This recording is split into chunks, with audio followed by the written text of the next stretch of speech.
This week I learned it's tough to name a more iconic duo than Stephen King and Mike Flanagan.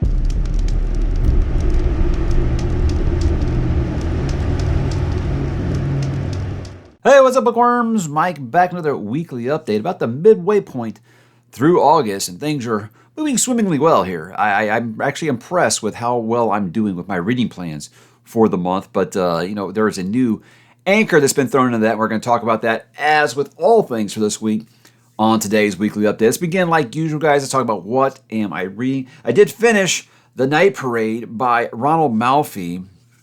Fairly certain you guys know what I'm going to say about this, right? Ronald Malfi doesn't miss. Again, with this, I think this will be a story that anyone who's into something like The Lost of Us or Swan Song by Robert McCammon or The Stand by Stephen King, you're going to find something, I think, to like in here. You know, you have the dad shit, as I like to call it, because it is very much about a father trying to protect his daughter as the world crumbles around them because of a deadly virus. So again, it's nothing that you haven't heard before. That happens to be one of my favorite little kind of subgenres here. You know, right as society does fall and everyone's acting like complete just bozos. You know, really, as the world kind of falls apart around everybody. And again, when you've got a parent trying to care for their child in that, and you will do anything for your child, and that's something that's that's going to resonate with me greatly. But I think there's a lot of people, obviously, who are interested in that, and I think you'll find something to like here. With this one, what really surprised me about it was it doesn't really go the way that you think it does. If you've watched something like The Last of Us, or if you've read something like Swan Song, you think you know how it's going to go because you feel like, hey, I've been here, I've done this before. But he adds enough of his own flavor to it that you're going to say it doesn't just feel like a rehash of anything. And there's lots of stuff about it that I think you can look at it and say, hey, this feels like it was inspired by this. It might have actually been influenced by that. But he gives it the own Malfi spin on it, and it's really good. I really appreciate what he did, and the ending is just a heart punch. It is really, really good. I challenge you to really just go to hell and back with these characters, and at the end not feel something. You know, if that's the case, then Malfi might not be the author for you.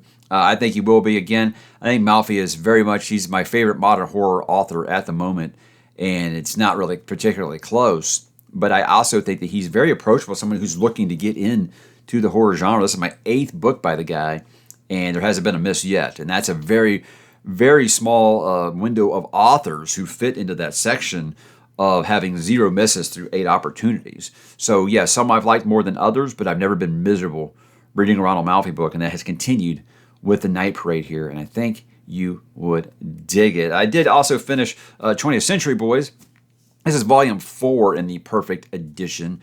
I would say with this is he's doing it very Tarantino style, in that he's chopping up the timeline so much. You got to kind of keep your head on a swivel, just because of the way that he keeps changing things. Because not only does he do a lot of flashbacks, he's starting to do like flashbacks within flashbacks now. So you're going a couple layers deep on the events, and you got to really pay attention, or else you'll be like, wait, is this happening now? Is this happening in 2014? Is this happening in 2020? When is this happening? He's finding these dates all around you. And again, I think he has actually done a really good job of establishing, okay, these characters are on these 3 main different timelines here.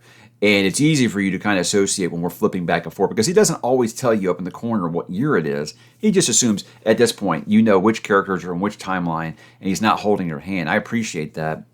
This will probably be the last one I read for a minute, just because, like I said, I know how I am with manga. I know that with manga and comic series, I'll really blow through them really fast at first. Then I'll kind of slow down after a while. Getting into that time of year, guys, where we're going to have spooky season, and then we are going to have all the heavy hitters in Q4, which are just some really, really thick books. So obviously, if I've got downtime, something like this would be what I get back into, but I am always going to prioritize the written word here on this channel. And not that there isn't written word in here. You know what I mean, novels, just novels. And I'm going to make those my focus, because I really don't know how I'm going to get some of these in, because I got some coming in later months, like I said, that are very, very heavy. And I want to make sure I give those the attention they do deserve. But I am enjoying my ride through 20th Century Boys. 4 volumes in, 7 left. And I'm pretty sure it's going to be one of my favorite series I've ever read on comics or manga. And I'm excited about it. Kurosawa is very good at what he does, and I really do like what he set up here in 20th Century Boys. And I still have so many questions. So many questions. He's giving you answers, but you get just so many more questions as you keep going along. How about what am I going to read, guys? Well, I did actually start it this weekend, Disquiet Gods. I took the dust jacket off because it's that one that came from, for whatever, it's slick and it just keeps like sliding off. So I took the dust jacket off while I'm reading from it. I'm not that far into it, only as you can see. Just now, I don't even want to tell you that because this is book 6. I don't want to talk about spoilers, but there's an opening to this book. It's a little different than every other Sun Eater book. And we're past that part. Now we're back in the kind of what you're used to with the series. I know that's very, very vague. But again, I don't know how to talk about when you're talking about book 6 in a series. I made something for this on TikTok and told people I never meant to take a break as along with Disquiet Gods. What it was with me and Sun Eater was what I said is when it came out, I didn't have time to read the advanced copy. And so I just told Christopher, you know what I think I'm going to do? I think I'm going to read books 6 and 7 together. Now that's something that my wife and I like to do when we binge like television shows, is we'll watch one episode, we'll go to bed, we'll watch one episode, we'll stop, we'll have dinner, whatever. But when it comes to the season finale, we always watch the second to last and the last episode together. It's just something that we've always liked to do. I think it helps us, because sometimes a penultimate episode can be like the best one, I feel like. So we've always kind of tried to do it that way, and it helps us, digest it better, helps us process things better. And I think that's what this series will do here. So reading this in August, and then, of course, Shadows Upon Time coming out this fall, I think that's going to be the best way to do it. But so far, I'm really, really liking it. I say that it really reminds me, the beginning really makes me think of Clint Eastwood's character in Unforgiven, is kind of the position that Hadrian is in at the beginning of this book. And I really, really dug it, so much so that I'm like, gosh, that's just like kind of the prologue to this book, basically, is kind of something like, I wish we'd spent more time there. I hope that he writes a novella just exclusively in that area, because I really, really like what he sets up. In just like 50 pages, it's really good. It's like, man, I was just getting really, really into this, and now we're leaving this area. It's kind of a bummer, but I know that what he's got on tap for us is going to be very exciting. So it's got one of the better beginnings to a Sun Eater book for me. But with me, with a Sun Eater book, is they take me two and a half, 3. This one's about the same length almost as Demon in White. And I remember, really, really remember that Demon in White took me about 3 weeks to read. Because with me and a Rockio book, a Sun Eater book, is I like to chew my food.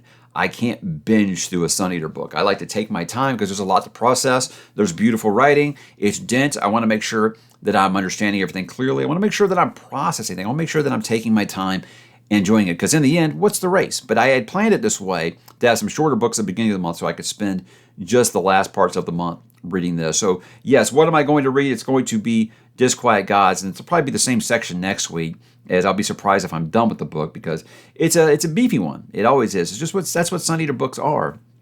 But like I said, I like to chew my food, take small bites, and really, really enjoy it. And that's just kind of the way that I go with a Sun Eater book. Speaking of the Sun Eater series, speaking of Mr. Rockio, there was an announcement. I'm sure you guys probably saw it, but just in case, if not, there is going to be a gala, a celebration for the end of the Sun Eater series. Shadows Upon Time does come out in November, but Christopher has given you an opportunity to come hear him speak and get the book a few days early and read it. And what do you know? Yours truly is going to be Master of Ceremonies for this event. This is November 15th in Raleigh, North Carolina. You can buy tickets now. I'm going to flash the link on the screen here. I'm going to put the link down in the description below if you guys want to hop on. Seating is limited, and tickets are on sale now. The VIP stuff's already sold out, but there's a couple hundred, as of this recording, there's a couple hundred general admission spots still left. So if you want to come and listen to me ramble and listen to other booktubers that are going to be there. I know Tudor Ramble is going to be there. John from Talking Stories is going to be there. Jordan from iWizard just messaged me, told me he's going to be there. So there's going to be several people that you know that are going to be there. Of course, Christopher. And I will be Master of Ceremony, so I will be fielding all of the questions and feeding them back to Christopher. And I have a microphone, so you will listen to everything I have to say. Not really. It's about Christopher. But I'm incredibly humbled that he asked me to be a part of this. It really is cool. It does kind of feel like full circle, really, because helping Sun Eater get taken off on BookTube is something I'm very, very proud of. Obviously, if Christopher wasn't a talented writer, that would have never happened, no matter how much I hyped up the book.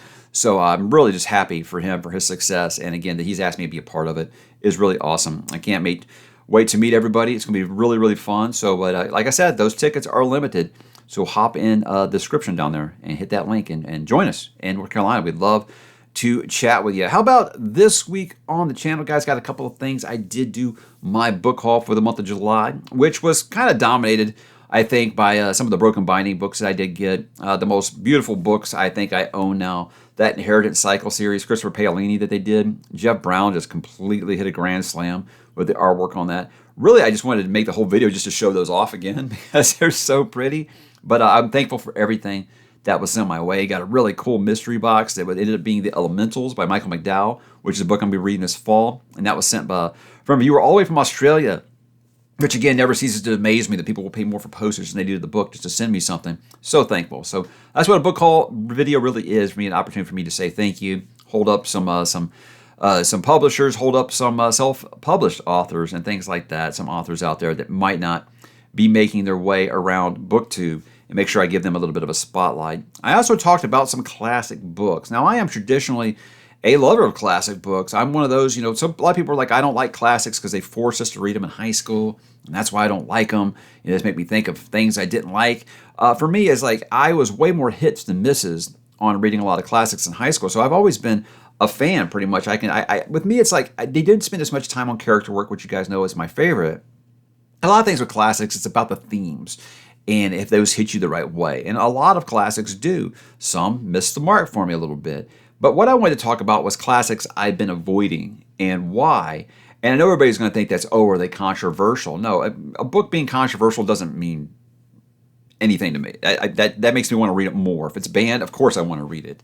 I would never stray away because an author or their book hasn't aged well, things like that. That doesn't scare me off. These are more things that either the feedback that I've received or things I've heard secondhand, or I'm just intimidated by them. That's just the books I talk about. So I talk about 10 books in there. Some are getting some interesting reactions, like people are telling me I'm wrong about certain books, and I'm like, I haven't read them. I don't know how I could be wrong about them. But I mean, you make a video like that, of course you're going to get some heightened reactions, and I expected that, and that's okay. That's okay. I like the feedback.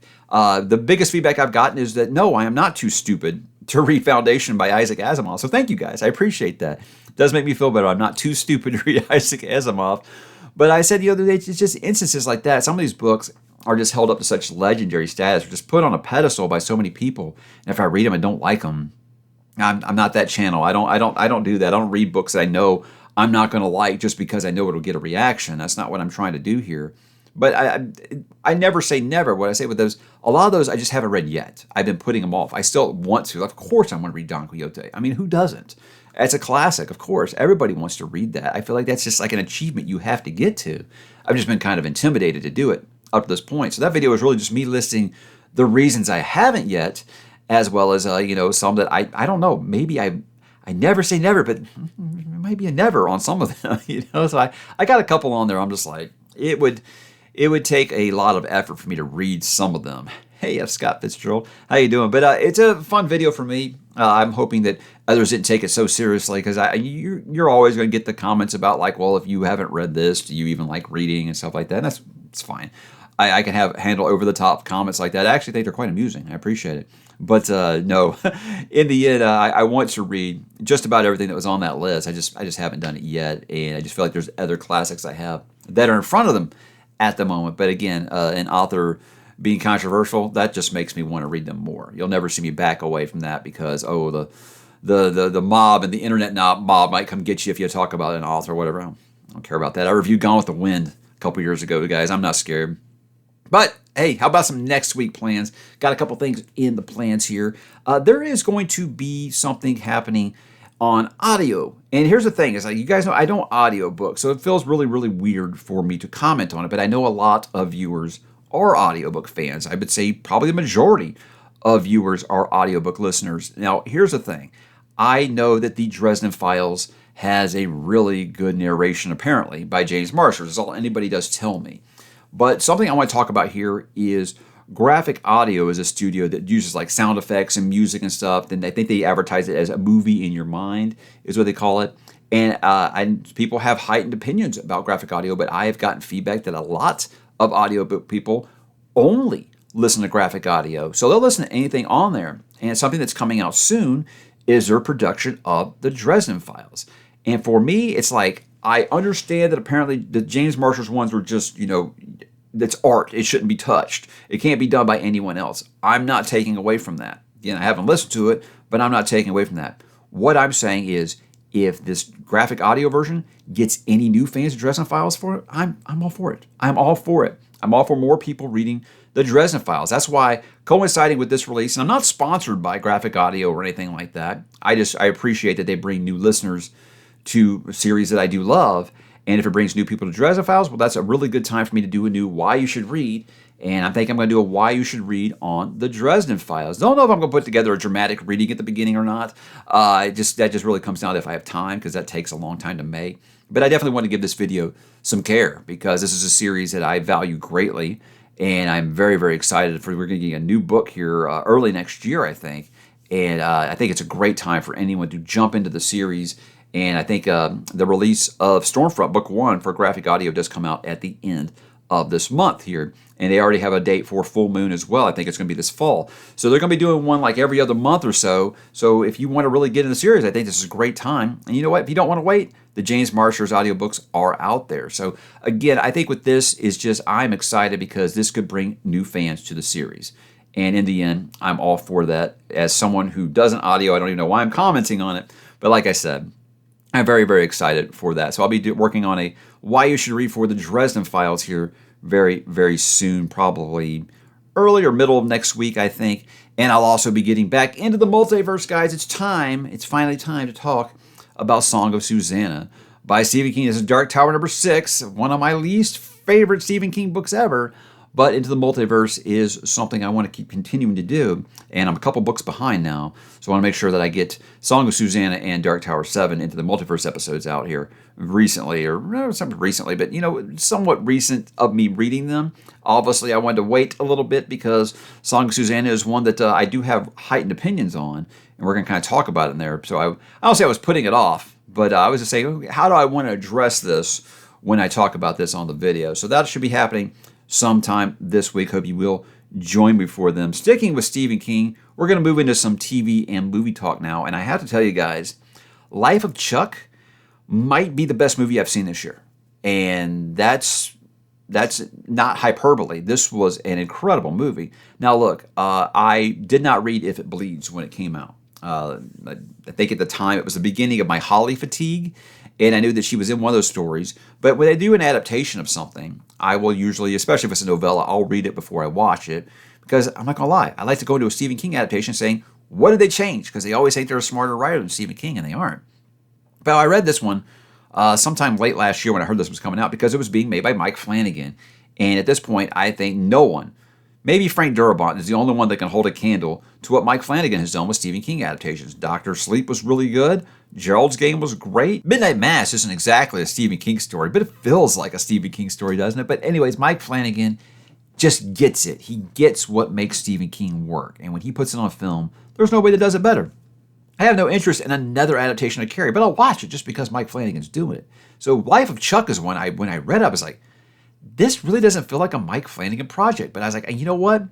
I bet he will make some way that really, really makes you care. And damn it, he does. Mike Flanagan continues to just be the master at character work and making you care about these characters that you barely know and making you care about, because the story is told in reverse chronological order. It's Act 3, Act 2, Act 1.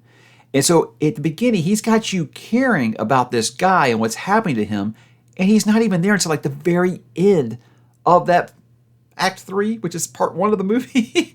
It's hard to explain, but incredible cast, always impressive cast he puts together. He recycles a lot of his actors, but he's got some other new ones there that I haven't seen in any of his other movies before. But it's one of those stories that I think is just, it's good on the page, but for some reason Mike Flanagan is able to sprinkle his little magic fairy dust on it and just really bring a story like that to life, which wasn't that long. And damn, if he doesn't really just move you to tears in this movie, everyone in it is just so good. And I mean, the music's perfect, the feeling is perfect, the acting is incredible, and I just think the way that he is just so damn faithful to Stephen King stuff, he'll add some stuff, he'll give that Mike Flanagan spin to stuff that, again, I said, that heightens how you feel about these characters. But there's just no cheating in the way that he does it. He really does put in the work on characters and making you give a damn about them and their fates.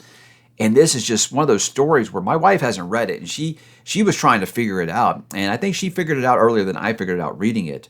But it doesn't matter. If you know the story, you know the big twist in the story. I think you know that it's going to be done really, really well by Mike Flanagan. I cannot recommend this enough, guys.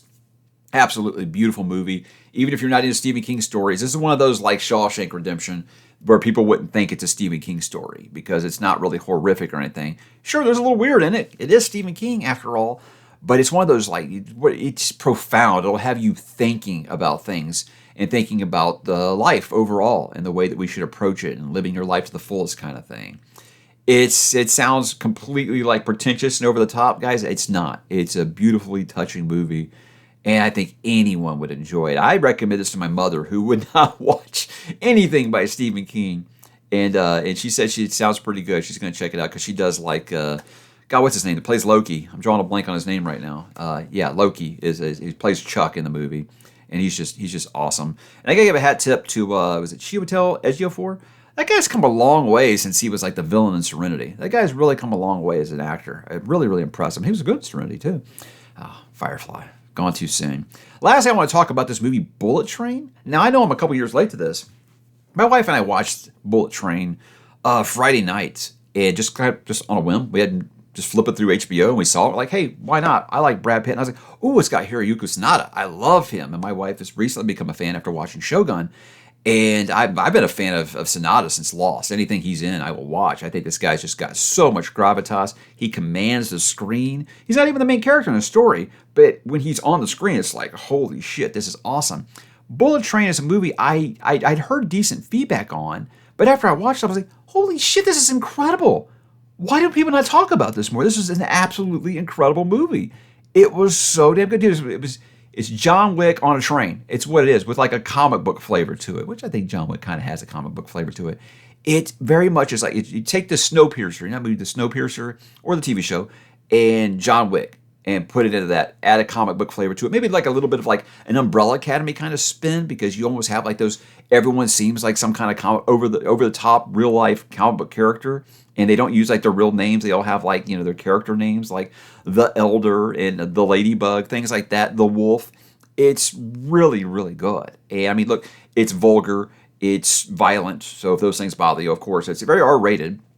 But if those things don't bother you, I mean, are you ever miserable watching a Brad Pitt movie? I'm not. But it's advertised as a Brad Pitt movie, and he is the lead character, but it's a very, very much an ensemble performance. And it has like a revenge arc in it that's just so good. It's like, this felt like it could have been its own movie. Now, again, that might be some of my Sanada bias coming through. Like I said, huge fan of this guy. And he's just such a boss in the movie. I think Sanada's in his 60s now, and in the movie, he's like with a cane and stuff. He's still like the coolest guy on the screen. It's such a fun movie. Kick-Ass, what's his name? Aaron something? The guy that played Kick-Ass. He was really, really good in it too. And this movie will have me thinking a completely different way about Thomas the Tank Engine. Anybody who has kids, you know about Thomas the Tank Engine. Now, my kids were not really into it very much. They had some of the toys, but they never really watched the show. But I knew enough about it to understand the references they were making in the movie. So I'm going around now calling everybody diesels, and if you know, you know. Really, just an impressive movie. I can't believe that I don't hear more about this. And after I started talking about it, people were like, oh yeah, that was a kick-ass movie. And it's just like, why was this not a bigger hit? I could not see anything wrong with this. It's just like, when it comes to a time where like it just seems like everything is just like slop now, it's rare that you find a movie like this. It just seems really, really smart and fun and enjoyable, and just really great action scenes, really good laughs. I mean, I was having a great time the whole time, but yet stakes are still important. And like I said, I love a good, satisfying revenge arc. It's really, really good, guys. So highest recommends for me for Bullet Train. I know I'm 3 years late to this, but if you haven't seen it and you've been thinking about it, it's on HBO Max in the States right now. Check it out before it's gone, because it's a really good flick. And like I said, if you watch Shogun and you like Hiroyuki Sanada, like I do, I think you'll find it enjoyable just to see him. He's so good in it. So, guys, that was my week. I would love to know what you guys are up to. What are you watching? What are you reading? What are you listening to? What are you playing? I want you to drop in the comments, guys, and let me know. And have yourselves an awesome, awesome weekend.